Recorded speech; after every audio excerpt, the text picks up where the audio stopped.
दोस्तों, आज के इस वीडियो में हम पढ़ेंगे 1 और 1 11। किसी एक बार की बात है कि किसी बनगिरी के जंगल में उन्मत्त हाथी ने भारी उत्पात मचा रखा था। वह अपनी ताकत के नशे में चूर होने के कारण किसी को कुछ नहीं समझाता था। बनगिरी में ही एक पेड़ पर एक चिड़िया व चिड़े का छोटा सा सुखी संसार था। चिड़िया अंडों पर बैठी नन्हे नन्हे प्यारे बच्चों को निकालने के सुनहरे सपने देखती रहती। एक दिन क्रूर हाथी गरजता चिगड़ाता पेड़ों पर तोड़ता मरोड़ता उसी ओर आया। देखते ही देखते उसने अपनी चिड़िया के घोंसले वाले पेड़ को तोड़ डाला। घोंसला नीचे आ गिरा, अंडे टूट गए और ऊपर से हाथी का पैर उस पर पड़ा। चिड़िया और चिड़ा चीखने चिल्लाने के सिवाय कुछ न कर सके। हाथी के जाने के बाद चिड़िया छाती पीट पीट कर रोने लगी। तभी वहाँ कठफोड़वा आई। वह चिड़िया की अच्छी मित्र थी। कठफोड़वी ने उनके रोने का कारण पूछा तो चिड़िया ने अपनी सारी कहानी कह सुनाई। कठफोड़वी बोली, इस प्रकार की गम के डूबे रहने से कुछ नहीं होगा।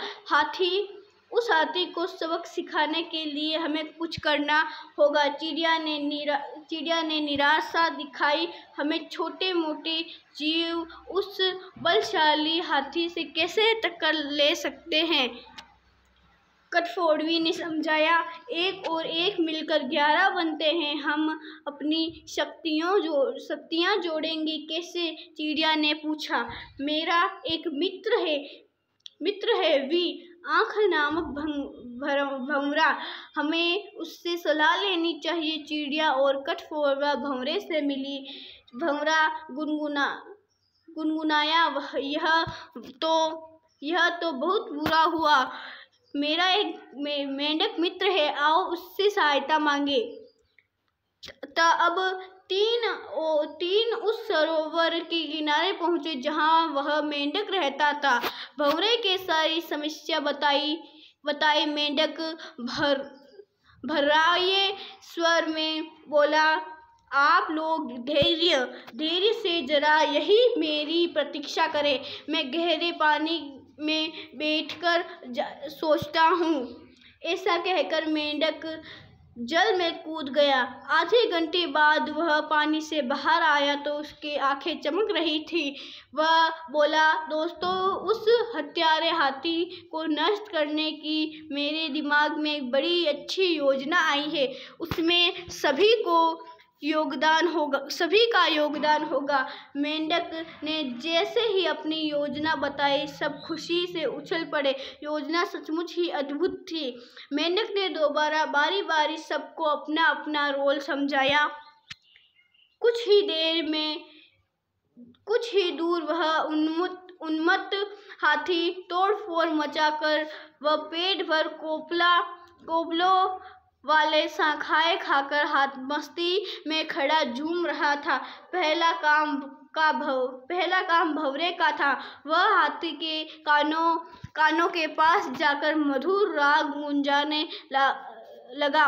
राग सुनकर हाथी मस्त होकर आंखें बंद करके झूमने लगा। तभी कठफोड़वा ने अपना काम कर दिया। वह आई और अपनी सुई जैसी नुकीली चोंच से उसने तेजी से हाथी की दोनों आंखों बींध डाली। हाथी की आंखें फूट गई। वह तड़पता हुआ अंधा होकर इधर उधर भागने लगा। जैसे ही समय बीतता जाता रहा, हाथी का क्रोध बढ़ता जा रहा था।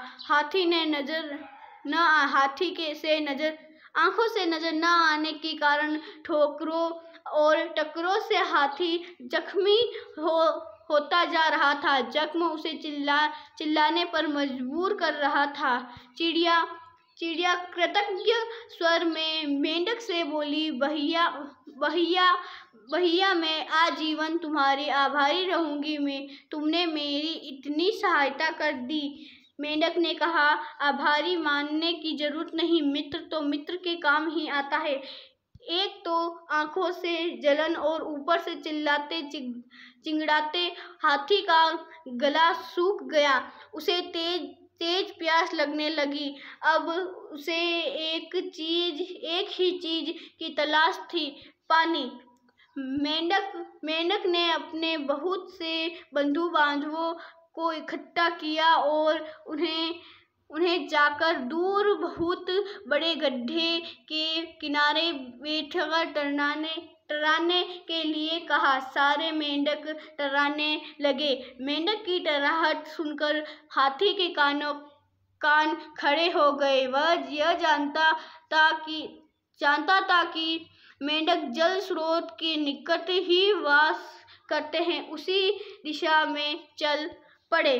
टर्राहट तेज होती जा रही थी। प्यासा हाथी तेज भागने लगा। जैसे ही हाथी गड्ढे के निकट पहुंचा, मेंढक ने पूरा जोर लगाकर टर्राना शुरू कर दिया। हाथी आगे बढ़ा और विशाल पत्थर के तरह गड्ढे में गिर पड़ा, जहां उसके प्राण पखेरु उड़ते देर न लगे।